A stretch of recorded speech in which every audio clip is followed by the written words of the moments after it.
I'm Bakhtiar Sanov and you're watching A News. Let's take a look at today's top stories.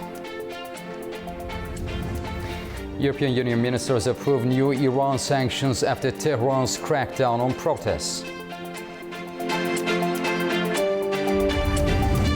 British Prime Minister Keir Starmer meets China's President Xi Jinping in Beijing.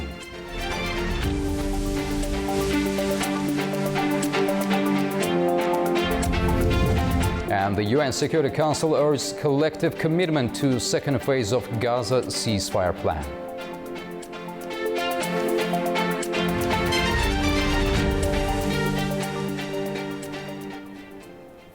US President Donald Trump has warned Iran to make a deal on nuclear weapons or the next attack will be far worse than last June's. Tehran has responded with a threat to strike the United States, Israel, and those who support them. These warnings come amid a buildup of American forces in the Middle East. To begin reinstating U.S. nuclear sanctions. U.S. President Donald Trump has warned Iran that time is running out to reach a new nuclear deal as the United States continues to build up its military presence in the Gulf. In a social media post, Trump urged Tehran to return to negotiations and rule out nuclear weapons, adding that a massive armada is heading to Iran. He warned that failure to reach an agreement could lead to a far more severe U.S. attack than last year's Operation Midnight Hammer on Iranian nuclear sites. Iran responded quickly with Foreign Minister Abbas Araghchi saying it had not requested talks with the US and communicates only through mediators such as US Special Envoy Steve Witkoff. Tehran says it is open to respectful dialogue but will defend itself if provoked, insisting its nuclear program is peaceful.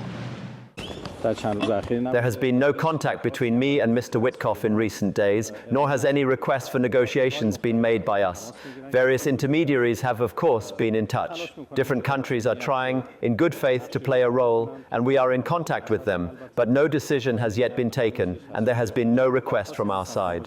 Our position is clear. Negotiations cannot take place under threats, and any talks must be conducted in conditions where threats and excessive demands are set aside.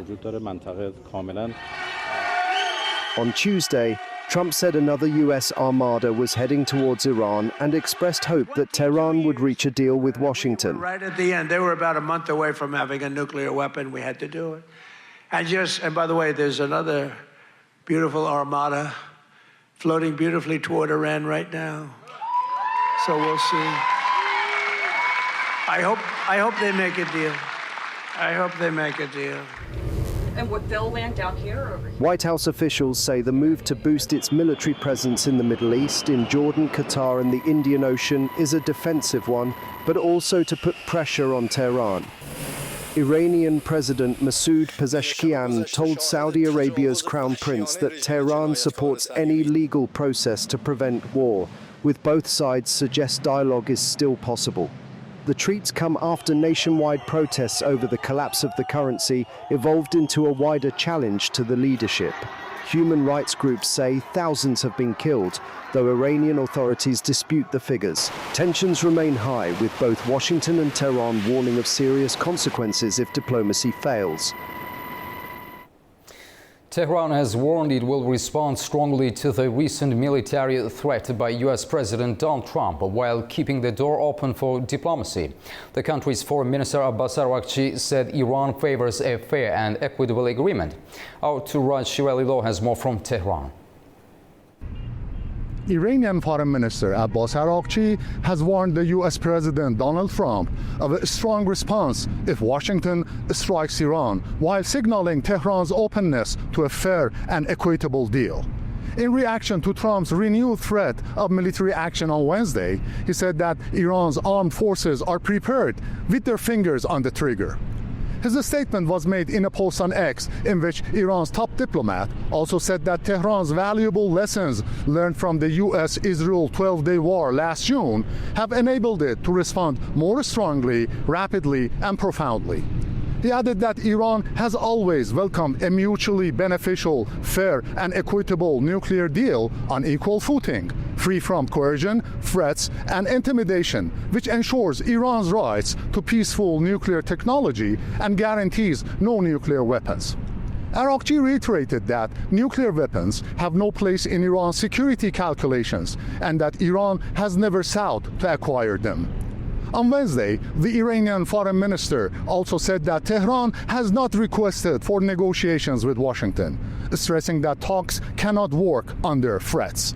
Speaking to reporters on the sidelines of a cabinet meeting about the U.S. military buildup in the region, alongside calls for talks, he said that diplomacy conducted under the pressure of military threats is ineffective. Turaj Shiralilu, Tehran, Foreign News. The Kremlin has warned that military action against Iran could trigger chaos and destabilize the entire region.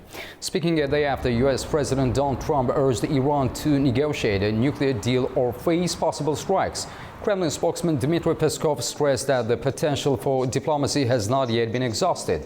He called on all sides to exercise restraint and focus on negotiation mechanisms, saying any use of force would carry very dangerous consequences for regional security. Amid rising political strain in Iran, extended online outages are placing further stress on everyday life, disrupting jobs, limiting access to news, and leaving many feeling increasingly isolated.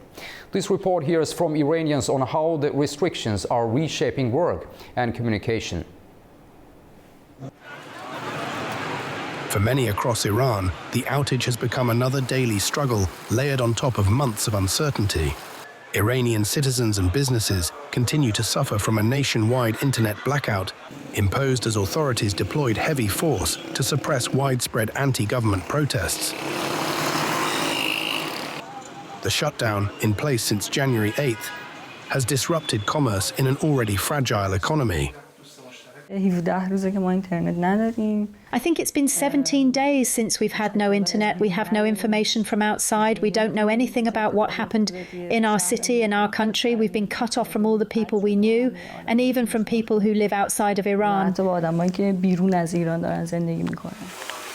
Online employees say the blackout has hit their earnings hard and left families unable to communicate. I have a series of classes. I teach. In fact, my online classes were cancelled, and naturally I lost money, and I'm still losing money.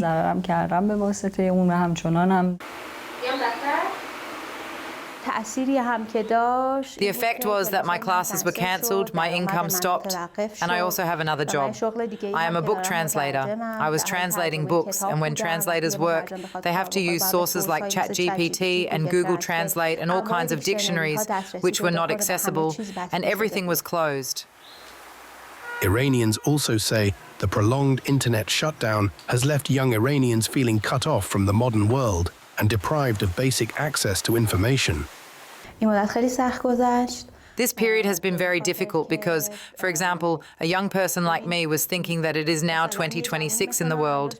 Everything is progressing. Conferences, special seminars are being held. The internet and applications are being developed. And we are living in a place where our natural right to have the internet and free access to news has been blocked. This right has been taken from us.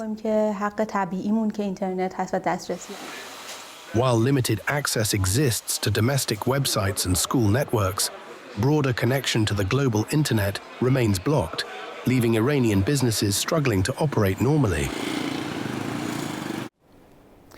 European Union foreign ministers on Thursday adopted new sanctions against Iran, targeting individuals and entities involved in a violent crackdown on protesters and in the country's support for Russia. The ministers meeting in Brussels are also expected to agree on adding Iran's Islamic Revolutionary Guard Corps to the bloc's list of terrorist organizations, placing it in a category similar to Islamic State and Al-Qaeda. German Foreign Minister Jan Waderpool welcomed the move, calling it a demonstration of respect for human rights. And that is why I am very pleased that many member states have now signalled that this listing will finally happen. This is a success for the people of Iran. It is a success for humanity, and it is also a success for the EU as a community of values, which is demonstrating here that human rights are universal and that we defend them everywhere. German Chancellor Friedrich Merz said Germany would not allow its Afghanistan mission to be discredited or belittled. His comments followed remarks by U.S. President Donald Trump during a visit to Davos last week, in which he suggested that America's NATO allies in Afghanistan avoided frontline service. Merz pointed to German soldiers who died during the operation, saying Germany carried out the mission in the interests of the United States. 59 Bundeswehr soldiers have lost their lives during the course of almost 20 years of service in Afghanistan. Well over 100 have been injured, some seriously, in combat operations and attacks. We will not allow this mission, which we also carried out in the interests of our ally, the United States of America, we will not allow this mission to be discredited or belittled. Wir lassen es nicht zu, dass dieser Einsatz Storm Kristen has killed at least 5 people in central and northern Portugal and left more than 800,000 residents without electricity. The storm uprooted trees, damaged homes and disrupted roads and railways. Civil protection authorities reported winds reaching 150 kilometers an hour, along with heavy rain and snow, causing more than 3,000 weather-related incidents. The storm then moved into Spain. In Torremolinos, strong winds toppled a palm tree, killing a woman.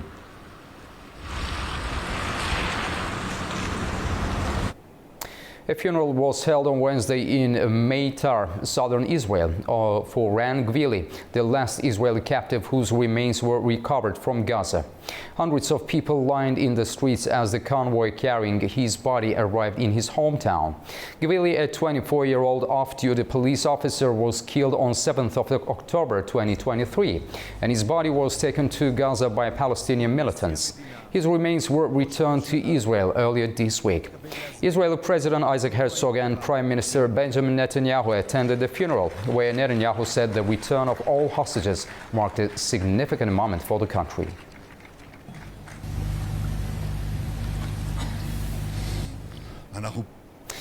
The United Nations is urging all parties to commit to the second phase of the Gaza ceasefire. The plan focuses on reducing tensions, strengthening security, and creating conditions for further Israeli troop withdrawals. Officials say disarmament of militant groups will be linked to phased withdrawals, with oversight from the United States, Egypt, and Qatar. Demilitarization of Gaza will include an internationally funded weapons buyback program. That is according to what the United States has told the UN Security Council. Speaking on Wednesday, US Ambassador Mike Waltz said weapons held by militant groups would be decommissioned through an agreed process. The plan is part of a broader ceasefire arrangement reached in October. Palestinian militant group Hamas retains control of just under half of Gaza following an October ceasefire deal brokered by US President Donald Trump. The agreement ties further Israeli troop withdrawals to Hamas giving up its weapons. Washington says it will pressure Hamas to disarm, working with 26 countries that have joined President Donald Trump's Board of Peace. The board also operates in consultation with the Palestinian National Committee. Hamas must not have any role in the governance of Gaza directly or indirectly in any form, period. All military, terror, and offensive infrastructure, including tunnels and weapon production facilities, will be destroyed and not rebuilt. International, independent monitors will supervise a process of demilitarization of Gaza to include placing weapons permanently beyond use through an agreed process of decommissioning and supported by an internationally funded buyback and reintegration program. Sources say Hamas has agreed to discuss disarmament with other Palestinian factions and mediators. However, 2 Hamas officials told Reuters they have not received any detailed proposal from the United States or from mediators. Israel says Hamas remains heavily armed. Israeli Ambassador Danny Danon raised the issue at the Security Council.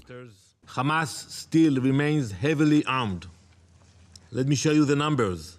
It still holds thousands of rockets, anti-tank missiles, and tens of thousands of Kalashnikov rifles. In total, Hamas still holds roughly 60,000 assault rifles. These weapons are used not only against us, against Israel, but against Gazans who oppose Hamas rule. In November, the Security Council approved the Board of Peace through 2027, focused only on Gaza. The board will help manage reconstruction and deploy a temporary international force. US Ambassador Mike Waltz said the force would improve security and allow Israeli troops to withdraw as Gaza is demilitarized under oversight by the United States, Egypt and Qatar.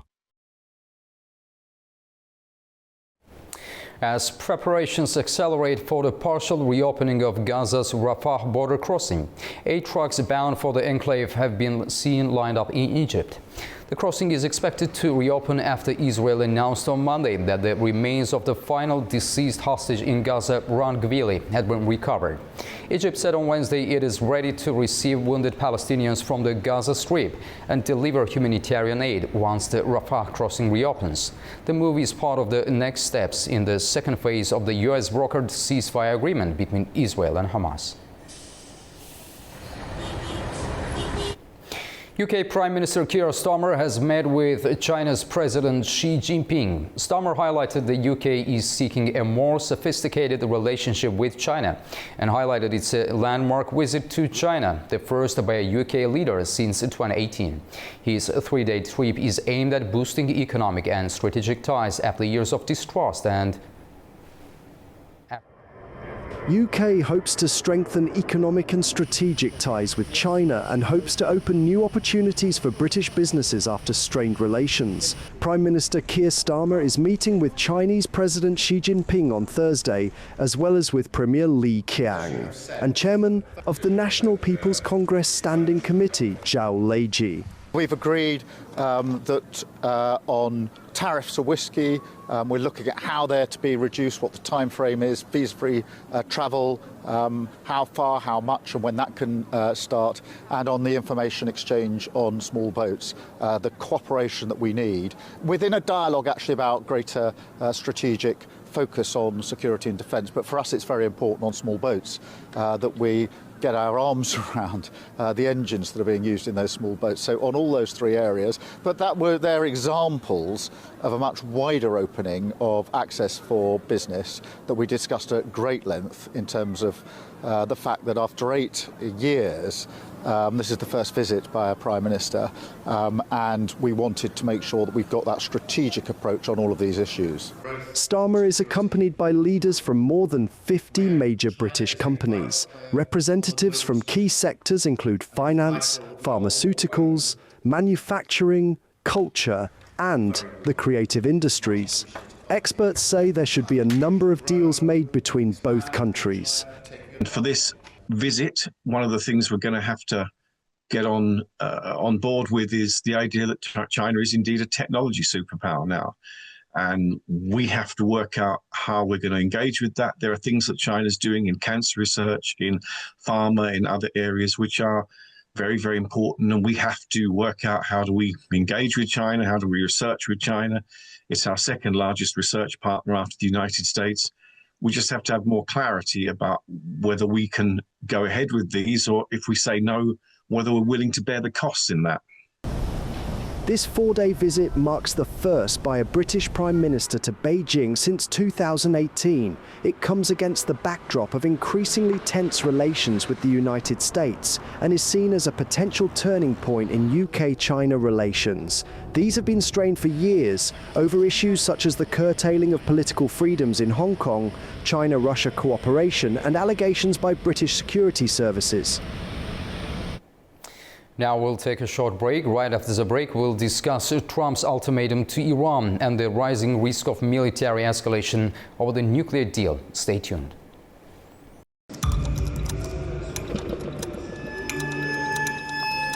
Inside Politics delves deeply into the heart of global issues shaping our world today.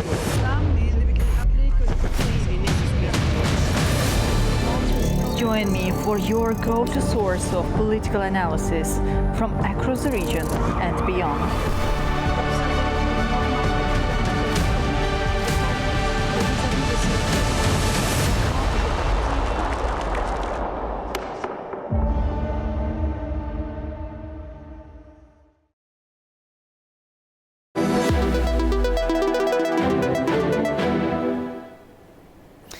Welcome back to A News. U.S. President Donald Trump has issued a stark ultimatum to Iran, warning Tehran that it faces a military strike far worse than last June's bombardment of nuclear facilities if it doesn't agree on a nuclear deal that bars weapons development. Trump's message comes as a major U.S. naval armada led by the aircraft carrier USS Abraham Lincoln moves toward Iranian waters amid rising regional tensions. Tehran has rejected coercive talks, insisting it will defend its territory and respond like never before if attacked, even as it signals willingness to engage in dialogue under mutual respect. International concern is growing over the potential for a wider conflict as diplomatic channels appear stalled. With us from New York is John Kabulik, senior editor at Issue Insight, a respected analyst. John, thank you for joining us for the discussion. Thank you. So, Mr. Kabulik, what is your initial assessment of President Donald Trump's latest threat to Iran, labeling a future attack far worse than the June strikes? And that's very telling, because this goes back to last year during the strikes, when President Trump, immediately following the engagement, said there's complete and total destruction. You know, he loves the phrase complete and total. And so that's what he went with. And it turned out that that wasn't quite true. So he felt a little embarrassed. He felt a little embarrassed by his own military people who told him, yes, all of this firepower is going to destroy Iran's nuclear capability. And then his political advisors that also said the same thing. So part of what is driving this potential second strike is him wanting to recover from what he feels was people questioning what he said he did, what he wanted to do.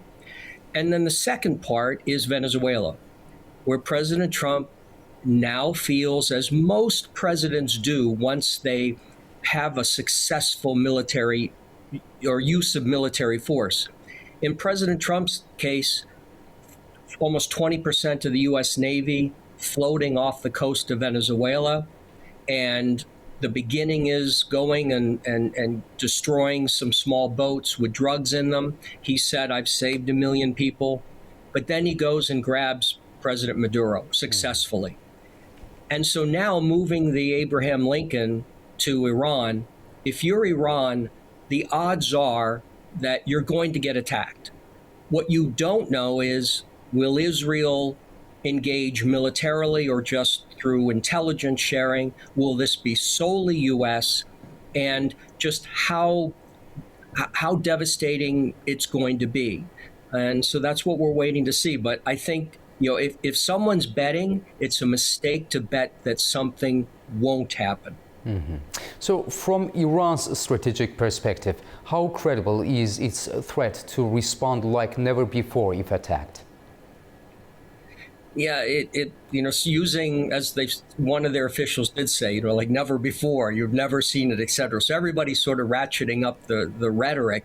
You know, they have the capacity directly and indirectly through third parties to attack U.S. military assets, U.S. civilian assets, Israel military assets, Israel civilian assets. You just, how much are they?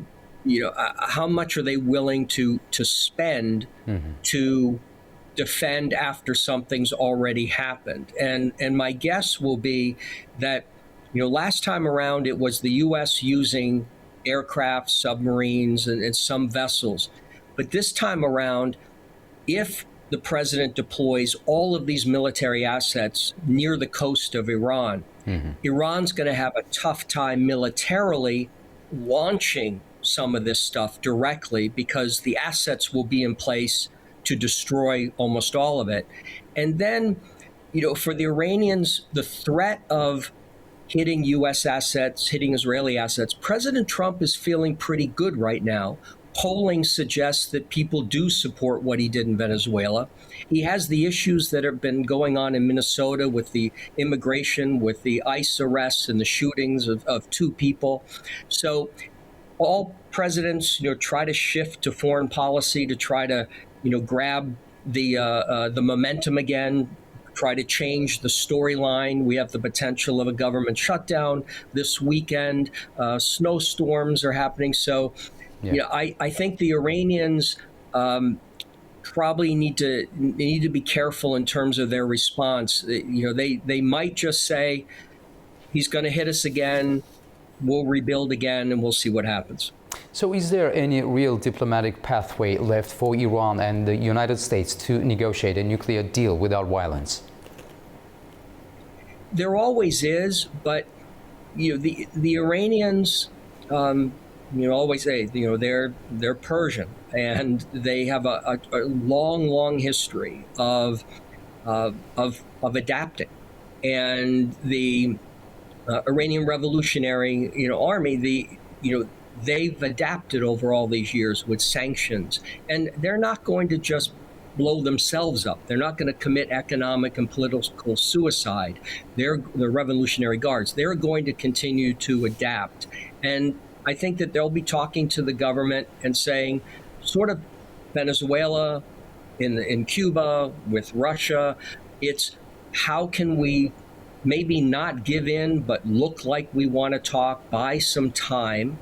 And I think that that's probably what we're going to see. But President Trump, I don't believe, is truly interested in a diplomatic result. I think he wants to use the force in some way to show that muscularity, and also to send some fear into other countries. So Iran is going to be the target, but it's sort of like a bank shot with pool. President Trump is also going to be sending another message to the current government of Venezuela, where Secretary of State Rubio said yesterday, we are prepared to use military force again if they don't behave themselves. The talk on Cuba, talk on with Russia and with North Korea and China and that. So I think the odds are a diplomatic solution is going to be challenging. I do think that it's more likely there's going to be some military activity. Mr. Kavoulik, what is the risk that the situation could escalate beyond Iran and the U.S., for example, drawing in Israel, Gulf states, or proxy actors? Always, but Saudi Arabia, Qatar, UAE, Jordan, Lebanon, Israel, Turkey, even Azerbaijan, which continues to have dialogue and act as an intermediary, with the state of Israel.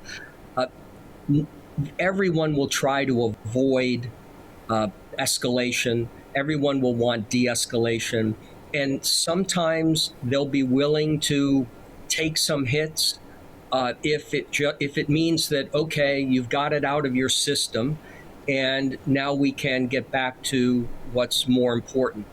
So I don't think that this particular moment, like last year. Last year, there were a lot of people that said, oh, my God, if the U.S. strikes Iran, it's going to be World War III throughout the Middle East. And it wasn't, because each of these countries, for different reasons, have agendas that are far more important than striking back at Iran. So they'd rather just absorb it and move on. I think that's what we're going to see this time. I don't think that no matter what the U.S. does in Iran,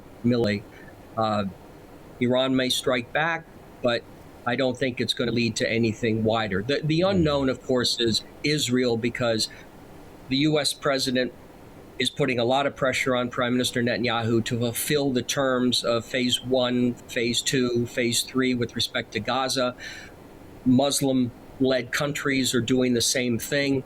And so, President Trump, may have to use some diplomatic force and conversational force with Prime Minister Netanyahu to say, look, don't escalate this. If you're going to retaliate, you retaliate. A for A, B for B, 1 for 1. But don't think that the U.S. is going to open up a war so you can have regime change in Iran. Jan Kavoulik, thank you very much for this discussion. We truly appreciate your time and expertise. Thanks a lot. Thank you. Thank you. Now, after the break, we'll take a look at the major stories from the region.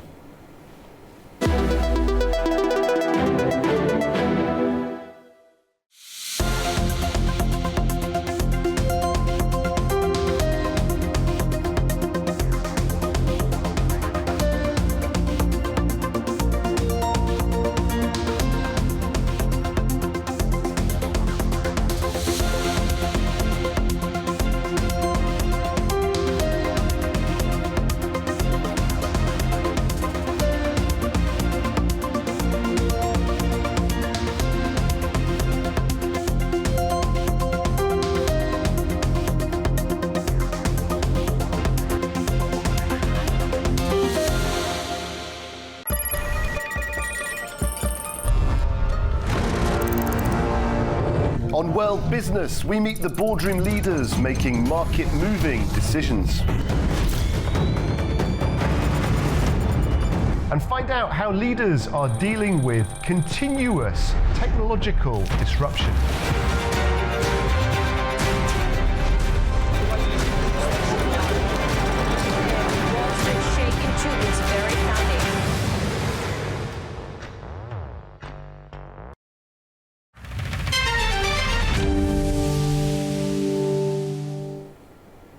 Welcome back to News Now. Let's take a closer look at the key stories shaping the region. China and Azerbaijan have strengthened their strategic partnership, with both countries pledging closer cooperation across trade, investment and cultural exchanges. Chinese Foreign Minister Wang Yi and Azerbaijani Foreign Minister Ceyhun Bayramov emphasized long-term collaboration and regional stability. Their talks mark a renewed commitment to advancing bilateral and multilateral ties. Our Mahnur Maktoum has more. Chinese Foreign Minister Wang Yi held talks with Azerbaijani Foreign Minister Ceyhun Bayramov in Beijing just recently, as both sides moved to deepen cooperation under their comprehensive strategic partnership. The meeting took place against the backdrop of growing engagement between China and Azerbaijan and ahead of the 35th anniversary of the establishment of diplomatic relations next year. Wang said the elevation of bilateral ties has ushered China-Azerbaijan relations into a new stage of high quality and comprehensive development. He called for sustained exchanges at all levels, deeper sharing of governance experience, expanded people-to-people and cultural exchanges, and stronger alignment of development strategies with high-quality Belt and Road cooperation serving as a key driver for new areas of growth. Noting global turbulence and transformation, Wang said China and Azerbaijan, both Global South countries, should practice true multilateralism, uphold the UN-centered international system, and promote more just and equitable global governance order. He stressed that China views relations with Azerbaijan from a long-term strategic perspective and remains committed to advancing bilateral and multilateral cooperation based on the shared interests of the two peoples. For his part, Bayramov said that the upgrade of bilateral relations last year injected strong momentum into strategic cooperation. He reaffirmed Azerbaijan's adherence to the One China principle and expressed a readiness to expand cooperation with China across trade, investment, connectivity, education, tourism, and science and technology, while enhancing coordination within multilateral frameworks to further promote regional peace and prosperity. Mahnur Maktoum, A-News, Beijing. Azerbaijan's Energy Minister Perviz Shahbazov has held talks with European Commission official Geert-Jan Koopman on expanding energy cooperation between Azerbaijan and the EU. The discussions focused on renewable energy, including solar and wind power, as well as gas supplies to Europe, which reached nearly 13 billion cubic meters last year. The sides also reviewed major electricity transmission projects, including routes across the Black Sea and a proposed green energy corridor linking the Caspian region to Europe, aimed at strengthening long-term energy security. The space agency of Azerbaijan, Azercosmos, has signed a memorandum of understanding with Chad's Electronic Communications and Postal Regulatory Authority. The agreement focuses on cooperation in satellite services and space activities, including spectrum management, satellite communications and Earth observation. It also envisages the use of satellite and spectrum management technologies, stronger monitoring capabilities, and the involvement of Azerbaijani experts in projects in Chad. Azakosmos has strong technical capabilities, and with its support, we will be able to implement many projects in Chad. This memorandum will allow us to move forward very quickly. The technical and human capacities are impressive, and this memorandum will not remain on paper.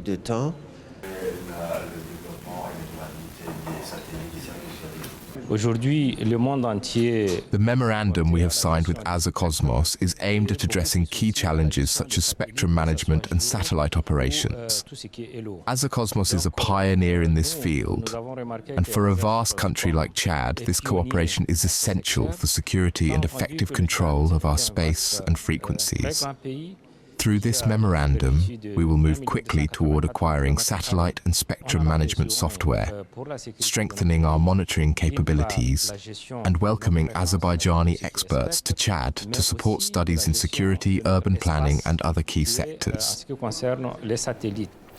The Asian Development Bank has approved a regional water management project including Azerbaijan. The project aims to boost cross-border cooperation and ensure climate-resilient water management. Other participants are Georgia, Kazakhstan, Kyrgyzstan, Tajikistan, Turkmenistan and Uzbekistan. It will run under the CAREC program. Technical assistance is valued at $750,000 and funded by the ADB's Special Technical Assistance Fund. The project will improve coordination between countries and strengthen tools and knowledge for sustainable water management. Ambassadors from European Union member states have approved a 20 million euros military aid package for Armenia. This was reported by Radio Free Europe's Europe Affairs editor Rikard Yozbiak, citing diplomatic sources.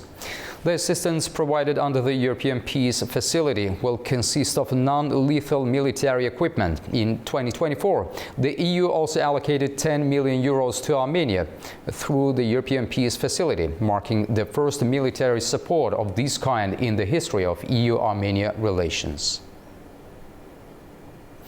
Kazakhstan says it has lost almost 4 million tons of oil exports following Ukrainian attacks on facilities of the Caspian Pipeline Consortium on Russian territory. The Energy Ministry says that the pipeline continues to operate while the situation remains under government control. Our correspondent from Kazakhstan reports.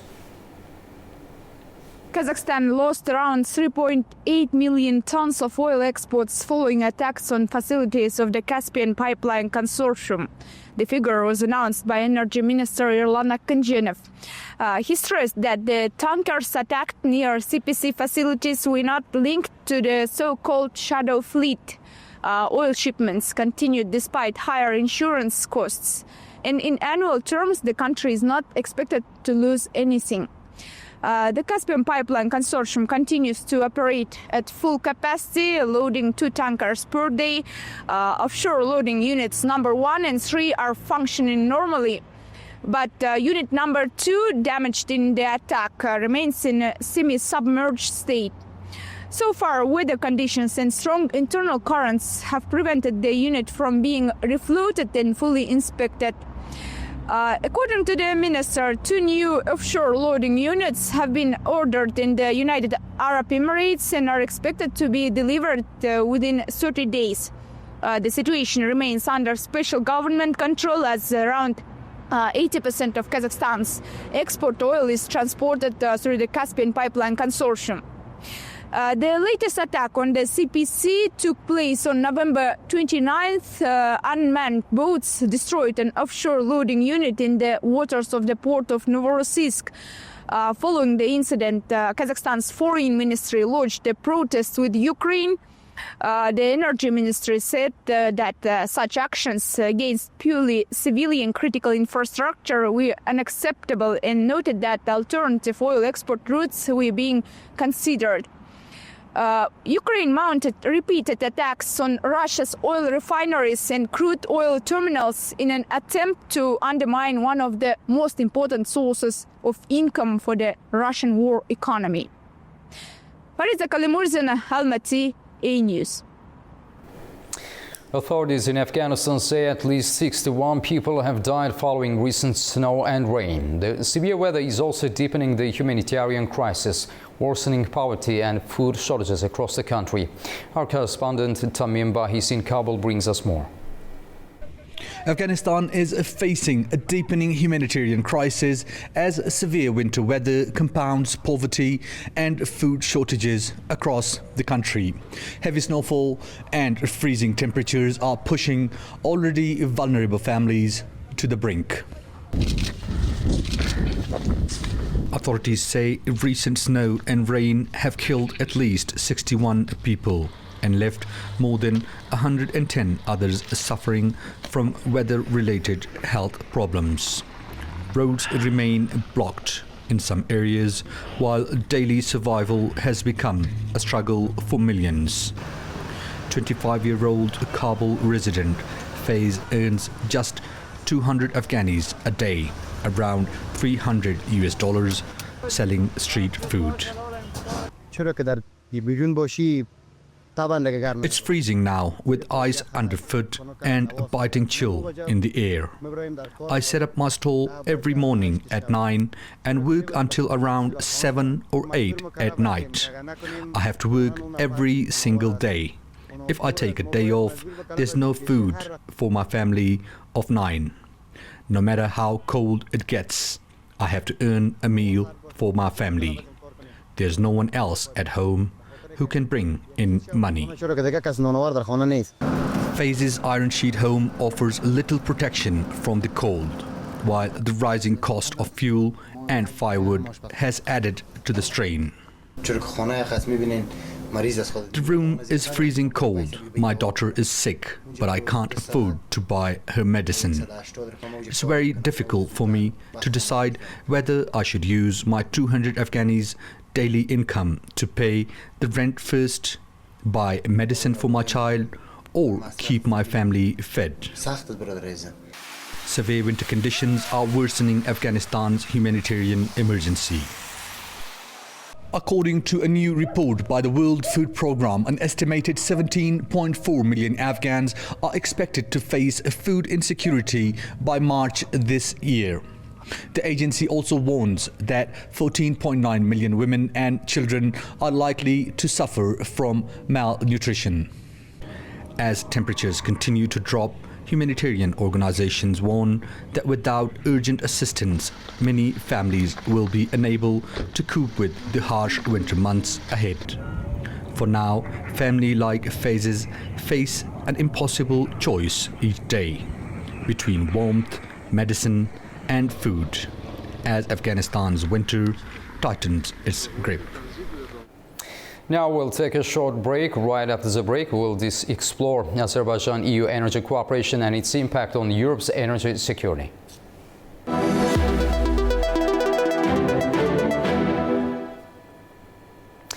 Welcome back to News Now. We focus on Azerbaijan's growing energy partnership with the European Union, a strategic cooperation that is shaping the future of energy security in the region. Last year, Azerbaijan exported 12.8 billion cubic meters of gas to Europe, and projects like the Southern Gas Corridor and the Caspian Black Sea Europe Green Energy Corridor are set to strengthen Europe's energy diversification. To discuss these developments and their broader implications, we are joined from Baku by Sultan Zahidov, a leading advisor at the Air Center. Mr. Zahidov, welcome to the program and thank you for joining us. Thank you for having me. So, Mr. Zahidov, how would you characterize the current state of strategic energy cooperation between Azerbaijan and the European Union? And what role does the Southern Gas Corridor play in Europe's energy security today? Well, as you have already mentioned, Azerbaijan is a key energy supplier to the European Union. It was, by the way, mentioned by Kaja Kallas, the Vice President of the European Union. And she said, while being in a visit in Baku, she said that Azerbaijan is a key and reliable energy partner of the European Union. As a matter of fact, last year, as you said, Azerbaijan provided 12.5 billion cubic meters gas to European Union, and these numbers are going to increase because per se, the memorandum of understanding on the strategic partnership, which was signed between Azerbaijan and the European Union in summer of 2022, Azerbaijan became committed to increase the export of energy to export of gas to European Union by 20 billion cubic meters by the year of 2027.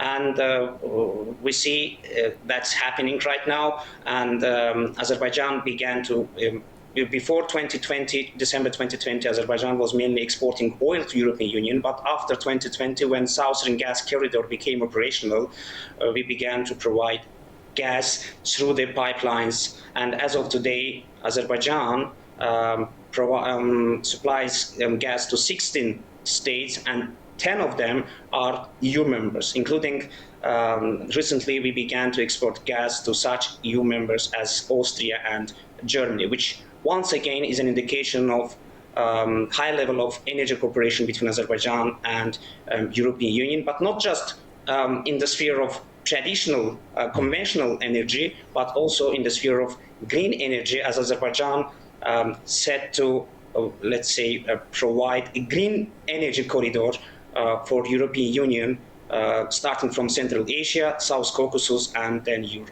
via Black Sea. Mr. Zaidov, how do regional electricity transmission projects, particularly across the Black Sea, enhance energy connectivity? As you have also mentioned about that. Well, yes, this is important, taking into consideration that that traditional energy resources are depletable.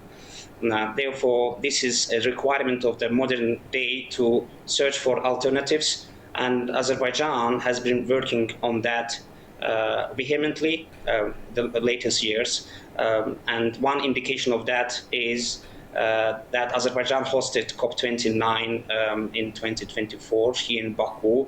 And Azerbaijan is committed, therefore, to provide its own energy demand by means of green energy, but also to export it to other countries, including European countries. And that's why in November 2024, Azerbaijan signed an agreement with Kazakhstan and Uzbekistan over the installation of the subsea, channel which will deliver green energy from Central Asia to Azerbaijan, and then from Azerbaijan through Georgia and Black Sea to European Union. And this is priority for European Union as well, as they, as of today, prioritize switching to the green energy alternatives. And hence, with that respect, Azerbaijan can be a reliable partner, as well as we are dedicated to increase our green energy production by the year of 2032, which will make approximately more than 150 gigawatts. Could you elaborate on the role of Nakhchivan in regional energy networks? Well, Nakhchivan is definitely a key strategic gateway in terms of connecting Azerbaijan to Turkey and then to European Union. And European Union, I believe, perceives this importance of Nakhchivan, and we can see it from the latest developments when the European Union Commission's Director General for Enlargement visited Baku recently. He met with the representatives of Azerbaijani government and a number of important issues, including the railroad system in Nakhchivan was discussed there. And then it was declared that European Union and Azerbaijan would carry out the feasibility study on the Nakhchivan and railroad project. And the importance of Nakhchivan is not just about, connecting Azerbaijan and Turkey and Europe through communication, through railroads and through connection lines, but it's also about uniting, combining the energy grids of Azerbaijan, Armenia, by the way, and Turkey and European Union. Mr. Zaidov, what opportunities exist for European companies to invest in Azerbaijan's renewable energy sector, particularly in solar and wind energy? Well, as it was mentioned by the President of Azerbaijan, Ilham Aliyev, at the Davos Forum, there are great opportunities here in Azerbaijan. As Azerbaijan, first of all, prioritized this sector, the green energy sector. We have, let's say,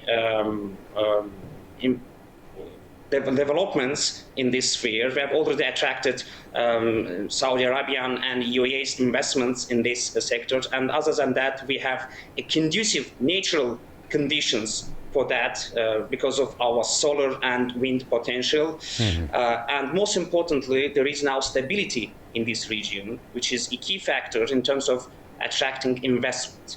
And combining all these factors, I believe European companies and companies from other countries must take that into consideration and endeavor investing in the green energy sector of Azerbaijan. In light of the EU approving its largest non-lethal military aid package to Armenia, do you see any geopolitical implications for energy cooperation in the region? Yes, as you mentioned, European Union has recently approved the allocation of 20 million euros to Armenia via peace facility, and it comes as no surprise because it was already underscored in the strategic agenda for EU-Armenia partnership, which was signed in December, that European Union intends to reactivate this tool. The thing is that this is only the second time Armenia has secured such support by the European Union, and we believe European Union must take into consideration Azerbaijani concerns as well and renounce the selective approach in its South Caucasus policy. It was recently mentioned by Minister of Foreign Affairs by Ceyhun Bayramov as well in December 2025 when he said that the providing of 20 million manats for Azerbaijan from European Union is also on the agenda, but so far no decision has been made with that respect. So he furthermore concluded that if Armenia is given such an assistance, then Azerbaijan must be given such an assistance as well. So therefore, if Azerbaijan is indeed a key energy partner of European Union, which it is, then you must take that into consideration and renounce this selective approach, because such approaches, first of all, can undermine the, let's say, can harm their peace process, and at the same time it will lead to the uncertainty, which is definitely detrimental to the entire peace processes in the region. So let's see what's going to happen. Hopefully the European Union will take into consideration Azerbaijani concerns with respect to that one as well. Mr. Zaidov, looking ahead, what are the key priorities for Azerbaijan and the EU in strengthening energy ties over the next decade? Well, key priorities, as I already mentioned, first of all, it's about increasing the traditional energy exports to the European Union, as it was mentioned in the text of the strategic partnership document in 2020, which was signed in 2022. Secondly, it's about exporting green energy to European Union. It's also about, this is what Azerbaijan also expects from Europe, that they also assist Azerbaijan in this transformation. They invest in the green technologies, in green infrastructure of Azerbaijan. This is also another key priority for the cooperation. Hopefully there will be a common understanding with that respect, and European Union companies will start to have more interest in the investments in this area. Sultan Zaidov, thank you very much for talking to A News and for your insights. We truly appreciate your time and expertise. Thanks a lot. Thanks for having me. It was a pleasure for me. That's the news for this hour. Stay tuned to A News for more updates.